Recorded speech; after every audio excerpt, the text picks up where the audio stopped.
So I've traveled a lot to many of these countries. And before that, 13 years or so, I was heading Computer Associates operation in India called CA also. They're a large software company headquartered in US. And before that, I was a consultant helping foreign companies come to India. So, being a partner at 100x is my full-time profession, but I have a second profession, weekend profession, I call it, to support art and to support theater. So I have actually put my money where my mouth is. I have co-produced two Marathi plays. One of them has done exceedingly well. It is just a matter of supporting theater. So this broadly, Sandhya, is what I do for a living. Right. I can see few more people joining in. We are with Mr. Ninad Karpe, and Sir is talking about the evolution of startup culture in India and the way forward. Sir has said that, of course, collaboration with government is important, and we could see execution-based mindset projects. And Sir, would you like to speak about the policies, how it will be implemented to foster growth within the startup community? So I want you to tell the audience what Turiya means. I was intrigued. Okay, I'm sure a fine. lot of audience. Please go ahead. Fine. So, namaste, dear audience. I worked for 15 years and then I formed this company called Turiya. So, I worked as a journalist for 8 years, then into comms. We were literally awake. We had to be very clear, even at 1 o'clock, what to write. So, from the Asian economy, I thought, let's have that Asian and Indian version and that name. So we formed this company in December 2019, and the date was 20th of December. Yes, 19th Oh, I resigned perfect. from hospital group. And why did I name this company Turiya Communications LLP? Turiya, if have you all seen Om, the Chandra Yes, Bindu in that Om? yes, yes. So is the highest stage of consciousness. And in Okay. communication vertical, we tell our clients that you be relaxed because we work for 24 into 7. We work for clients in Singapore, we work for clients in US. So it's 24 hours. So we tell them that you please sleep, we will communicate on your behalf. We are not just going to do communication on your behalf, but we are going to do it perfectly. Because if a listed company says something wrong, its market capitalization will be affected. That is first Absolutely. thing. If a communicates wrong with its stakeholders, it can simply sour the relationship with all its stakeholders, including internal employees. So everything is very, very thin these days. So that is the logic behind Turiya Communications, sir. Amazing. I love the name, and I'm sure I've known you for many years. I'm sure you're doing a great job, Sandhya. Keep doing, keep going, keep going. Right, sir. So you're mentioning about execution and the government policies connected to that. See, ultimately, any startup is all about execution, but more important, I think the startup requires some bit of tailwind, and that tailwind can be provided by the ecosystem, and government is an important part of that ecosystem. Societal encouragement also is important, and I can speak more about that. But yes, the government policies, broad guidelines, the thought process, direction, is also very critical, and which is happening, which is happening. Coming straight to today's topic, how is the startup culture in India now, and what is it? What is the way forward? Because just before the show, you said that during this COVID times, like first 2 months were a bit lull, and now you could see so many startups. So something we would like to hear. Sure. Thank you, Sandhya. See, I will give an example of my conversations with college students. I have been very frequently going to college students to speak to them. I was, as you're aware, chairman of CI Western Region before that update. Over the last, I would say, 8, 10 years, I have regularly been going. Then I wrote a book called on business strategies called Bond to Baba, BOND to Baba. It's available on Amazon. It's on business strategies, which I released in 2018. And after that, I've had a lot of invitations for guest lectures. So around 8 years back, if I went to any college, MBA, engineering, if I asked them, how many of you want to become entrepreneurs or startups? There was barely 10, 15% people, kids raised their hands. This I'm talking of last year graduating class of engineering, MBA, BCom, whatever. And whoever raised your hand, suppose you raised your hand, I could see if I was your neighbor, I would look at you strangely saying, what is Sandhya trying to do? This is 8, 10 years back. Now, if I go, of course, now I haven't gone for 8 months, but let's assume last year, December, when I went in Jan, small places, small town, not just Bombay.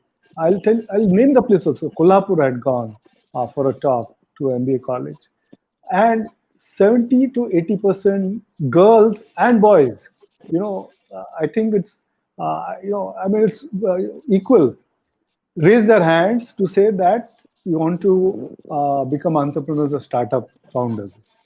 And the balance 30%, I asked them, what's your plan? So Sandhya, the most interesting part is the balance 30% also say that we will work for 2 years and then join a startup.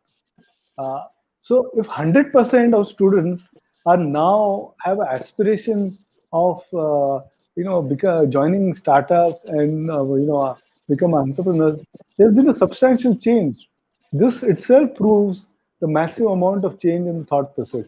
Have we, as a society, helped them? I mean, there's a lot more to be done. But this, in short, can tell you how much change has happened in the last 8 years. Do you have some data you want to share, some? So if you see the number of startups which are registered with DIPP, that itself is massive. Year on year, there's massive growth of number of startups. Right, right. Sir, in your, yeah, have water. Right. Sir, before investing in startups, you see a lot of things about the founders, the company. It has to be unique. So, just wanted to know a few things. I think via this platform, we can inspire people. And of course, you can inspire me so that I'm not shaken. So I just wanted to understand a few things like, is that proper support channel, is it in place to help entrepreneurs through each stage of business and encourage more people to get into the business? So I think, can you speak things from totality, the scenario, how is it? Is there anyone to handhold them? So there are incubators, accelerators. Colleges have a lot of colleges, and there are, for example, government has a massive program, very successful one, called Atal Incubation Centers, which are there in a lot of places all over India. Right, sir. A student can find a place there, get mentorship. So this entire ecosystem is really increasing a lot.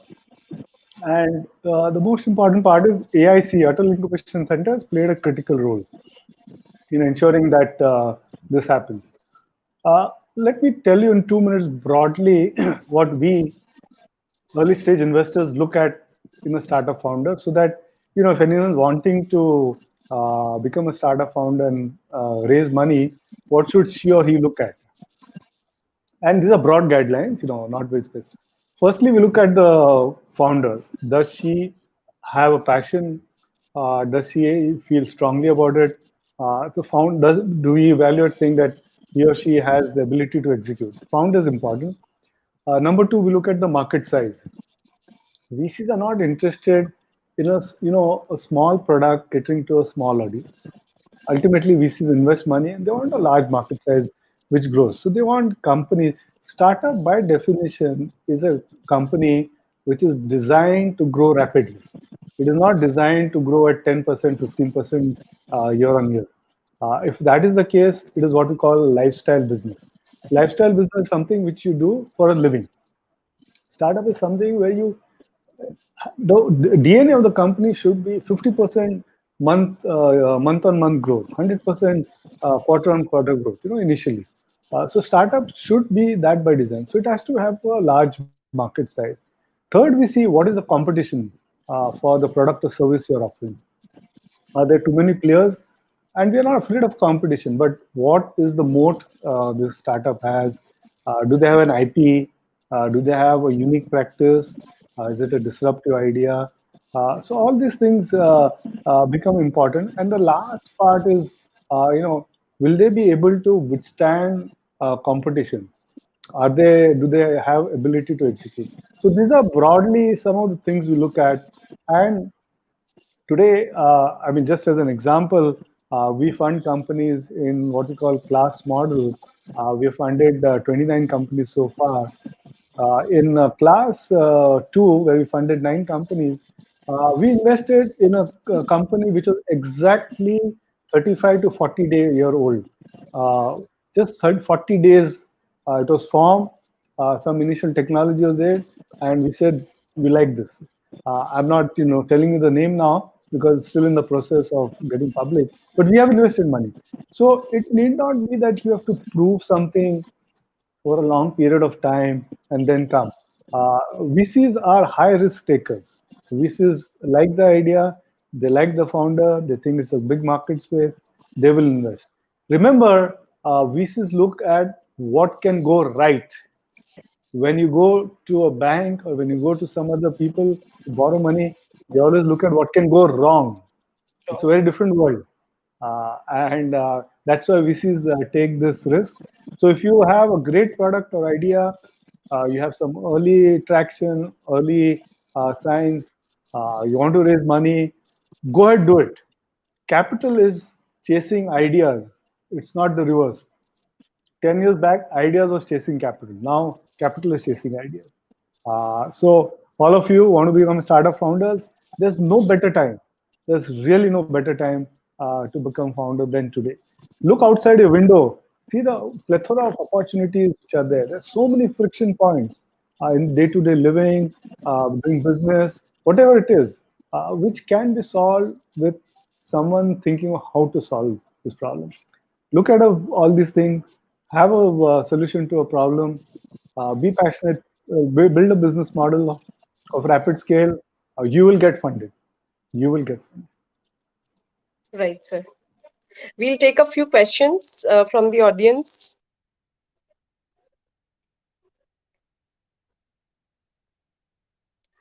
Sir, during this pandemic, what kind of changes have you been facing, and what have you thought of any new way to increase your business? So, Ushma, interesting question you ask. When COVID happened, obviously, all of us were, in a little bit of state of shock. We are willing to take high risk. That's the nature of our business. We see love high risk, but we don't like uncertainties. COVID is an uncertainty. It's not a risk. It's high uncertainty. So in March, when it happened, lockdown happened, everyone pressed the pause button, which was fine. Middle of March, April, May, there was a pause button. After that, everyone realized that this is the way life is going to be for some time. So interest started coming up. Now we've reached a point that both from the startup side and from the investor side, there is a huge amount of interest because people are saying this is the new normal. We have to figure a way out. The kind of startups which are coming are quite different from the pre-COVID area. Investors, particularly early stage investing, are very keen. So we are always looking out for new ideas. So there's no shortage of funding if we have great ideas. So it has reached a stage, then early stage is a great place to be. Of course, if you are in a Series C and a large company and looking at private equity, different parameters. But your early stage startup, there's no better time, both from the investment perspective and as well as from. Of course, there are some businesses which are going to see a rapid change. For example, if you're in hospitality business, it's a very different way of fulfilling the consumer. And health is now getting a lot of traction. EdTech is getting traction. Agri-tech. So a lot of these areas where technology was not adopted for a long time is now getting a lot of traction. So I'm very excited. It is throwing up new opportunities, a lot of investor interest, and we are flooded with projects. Right. So we are discussing evolution of startup culture in India and the way forward with Mr. Ninad Karpe. We'll take up a few more questions as early as possible because we are flooded with questions, sir. People would like to know about your personal experience. People would like to know what they should do, some quick tips. So I think we'll try to get all the questions answered by sir. Next question, please. So I'll make my What response little bit brief so I can take more questions. I won't elaborate so much. Okay. Right, sir. So, next question, I think Anushka, can we get that question displayed? What are the reasons the startup scenario in India lags behind that of China and other Asia Pacific countries such as South Korea and Japan, sir? So India is the third largest in terms of numbers. US has the largest number of startups, China is number two, and India is number three. So we are still high on the map. China has started the startup culture much earlier, whether it's a government push, the entrepreneurship kind of environment. So they're much ahead. US, whether it's the valley or other areas, they have a very well developed system of entrepreneurship. India started little later, that's why we're there. But I have no doubt in my mind that we will start slowly catching up. There are some similarities between India and China in terms of the size of market. So China startups also are doing well because the markets are very large. But there is now an interesting geopolitical angle which will favor startups in India, both from the funding side as well as from the market side. And because of this geopolitical change which has happened globally, towards some of the neighboring countries, we will startups from India will get some advantage. So I have no doubt that over a period of time, the number of startups in India will also, overtake China. And I think it's a matter of couple of years whereby we become number two. US still remains number one because it's a very evolved system. But who knows? Anything can happen, and we can overtake that as well. Right. Next question. In your career, has there been a situation where there was an opportunity you got but didn't take for any reason and regretted it later on? Please share your experience, sir. Christina, opportunity knocks only once. So I've had done multiple things. Fortunately, I was a consultant, global multinational company, Indian listed company, and now partner in a VC. This would not happen unless you grab the opportunity which comes your way. Typically in India, and unfortunately, you join one industry and you get remain in that industry through your career. You don't normally change because probably you don't get an opportunity, which is unfortunate, and probably when you get, you're not wanting to change. So touch wood, I have had the luck of joining, switching uh, careers. So, have recently, around a year and a half, I've started supporting theater. It's been in my mind for last 20 years that I must do something. And it's not a charity. It's obviously there's no money to be made, but it's a for-profit organization. I've been wanting, and it happened only around 18, 20 months back. So yes, that opportunity I missed for last 18 months, 18 years rather, and I've got it. It's a delightful experience. Right. Next question.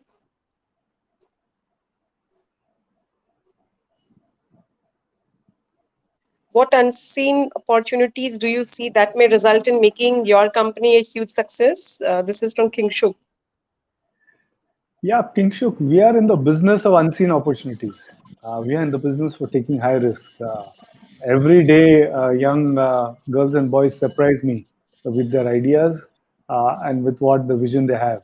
Every day, some girl or boy will, floor me with her or his confidence, not overconfidence, confidence in doing something different in the world.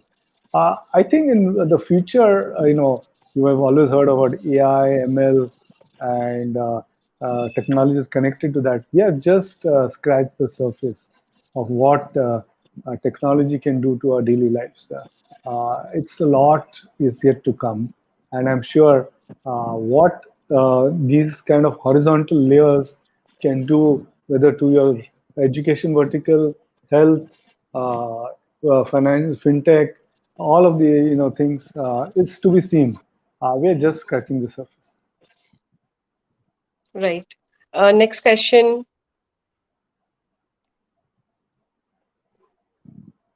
Sir, how to build and maintain a strong startup culture? I think we all must listen it very, very carefully. Yes, Donna, I think a couple of things. If you have colleagues who want to do startups, you need to encourage them, provide option of listening to them. See, being a startup founder, two things happen. It is sometimes a lonely journey because you're on your own, unlike being in a large company. Number two, you're on a journey of wealth, not a journey of income. If let's say you're graduating from engineering, you join a company, you're on a journey of income, steady and straight. But if you do a startup, you have to go without salaries, you have income, all kinds of things for a number of years. So it's a journey of wealth. You'll eventually make a lot of money. So this has to be encouraged, saying that this is possible. What can we do? We need more incubators, more accelerators, more people going to young, boys and girls and talking to them. Successful startup entrepreneurs who have made it big should encourage more and more startups. And society pressure. Failing in a startup is not a problem. That attitudinal change has happened. So we need to, young girls and boys need to start talking to their parents about all this. So I'll give you an example. Once founder said, and he told me that, I'm not able to convince my mother on the startup. I said, then we won't fund you. Convince your mother. It's important. Talk to your family. Your family should also support you. And so it requires family support and societal support. Right. Next question.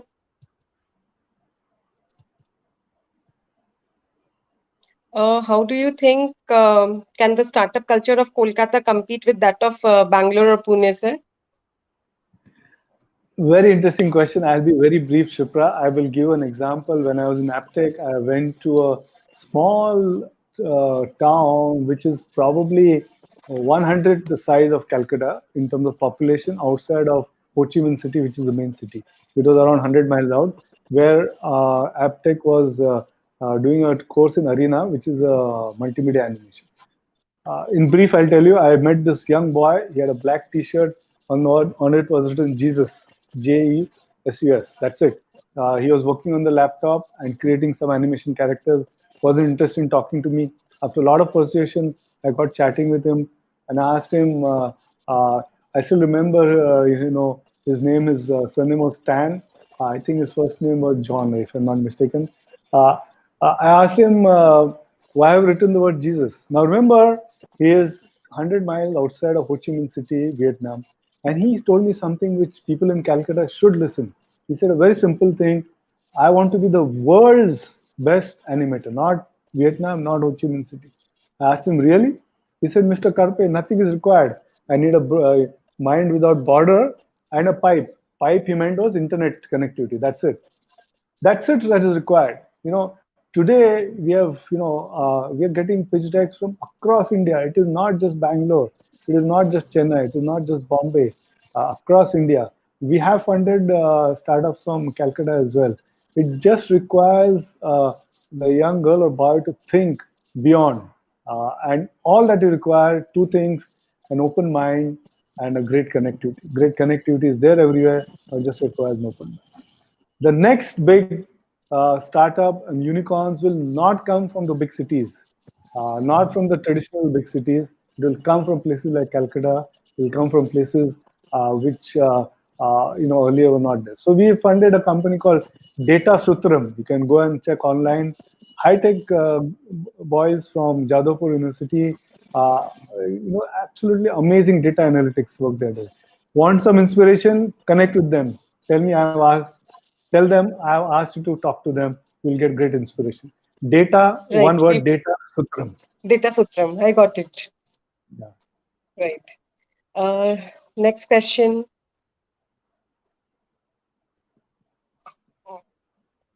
Long-term culture wins over short-term compromises. Do you agree with this, sir? Absolutely. You can't have compromises. Sometimes people feel that we've been forced to scale, and you have to understand startup by its very definition has to scale. You have to keep scaling. That's the nature of the beast. And if you don't keep scaling regularly month on month, you cannot raise funds. You cannot be a startup. If you are not going to do that, go back to what I call a lifestyle business. So in that journey, sometimes there is a clash of thought. The startup founder might feel that, no, I don't want to really grow. I'm happy. Then don't raise money. If you raise money, you have to have a model of rapid scaling, and there's no compromise in it. That's the way it should happen. Right, sir. Sir, in current times, it is very tough for people to start a startup, or they already have few people say, and I think you also said in your website that business is very, very tough. I think I read it. It's very tough for them to grow because of the competition. What do you suggest to such people? They are smart. See, young girls and boys are not afraid of competition. Someday you and me may feel afraid, but they're not. They're not worried at all. Look at any parameter now. Consumer goods consumption is going to the roof. Industrial production is going back to normal. The only industry which is slowly coming back to normal is hospitality. There also, it's getting full. Everything is going back to normal. So there's nothing to worry about. Competition will always be there. You may not have a unique product, but at least some unique way of uh, addressing the consumer. That at least you have to figure out. Unless you figure that out, it is not easy. There are various models, new models which you have to adopt, and you can. So it need not be just a product; it's just a different go-to market. So today, direct to consumer is now becoming a big business across large cities. There's Bombay, I'm sure, in Calcutta as well, and Delhi. There's a new business model happened, which is what I call DTS, direct to society. People are aggregating orders, and vendors are coming and supplying on Saturday, Sunday. So people are very comfortable consuming at home, sitting at home. They want everything delivered to them. And the beauty of a consumer product start company or startup is that you can now find a person, that person sitting at home. Now, if I had to connect to Sandhya 4 years back, she would be traveling to Delhi, Chennai on a call. Today, I know Sandhya is sitting at home. So I know how to connect with her. I have to target some products to her. I know exactly how to reach her. So it's a different world. And if you adapt to that world, it's a massive market. I think I have to look at this as an opportunity, not a problem. Right. Sir, your final few tips or a piece of advice to people, those who are into startup or they wish to leave their job and get into this ecosystem. So don't hesitate. If you're leaving your job, remember, it's a journey of wealth. Again, let me repeat, it's an exciting journey. When you become successful, the thrill you'll get is nowhere compared to the thrill of doing a job well. Absolutely, you'll be delighted when you do exceedingly well. When your startup succeeds, you get funded and you grow. That is incomparable thrill. So if you like that thrill, do it right now. For others who are going to start right away, if you have an idea, work on the idea. Ideas are fragile. Discuss with your friends, your family, build a concept, build something, and you will definitely be successful. Don't let the idea drop in your mind. Everything starts with a small idea, and that small idea can become very big. Ritesh Agarwal was 17 years old when he took his first funding, and OYO is now such a big thing. How Momo started in Calcutta in a small place, and look at where they are. A small idea, just nice, healthy momos. So no idea is good or bad unless until you allow it to germinate, think through it, and figure out how it can become big. Start with a small idea, be passionate about it, discuss with your close family and friends, build a business model, and then go and talk to a VC fund. They can fund you. They will fund you. Capital is chasing ideas. Capital is chasing good ideas. Right. Sir, any final message for Turiya Talks? Turiya is, you're doing an amazing job, not just in your professional work, but today is the time to curate good conversations. There is an abundance of it, but to curate the right conversations and the right context, uh, talking about startup in today's time is so much relevant. And I'm so happy you thought of this, and I'm delighted you invited me so I could share my thoughts. So please do keep doing this. Video is a new medium, so please keep curating relevant talks, particularly addressing the young girls and boys. They will be eternally grateful to Turiya. No, no. So, sir, this is season 6.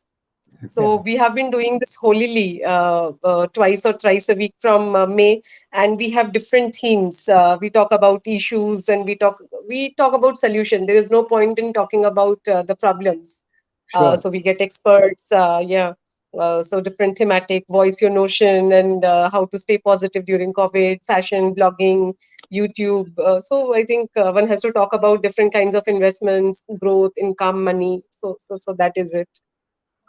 No, no, great. Keep doing it. I'm familiar with what you've done in the past. What I'm saying in future, also keep doing it. You're doing a great Yeah. job.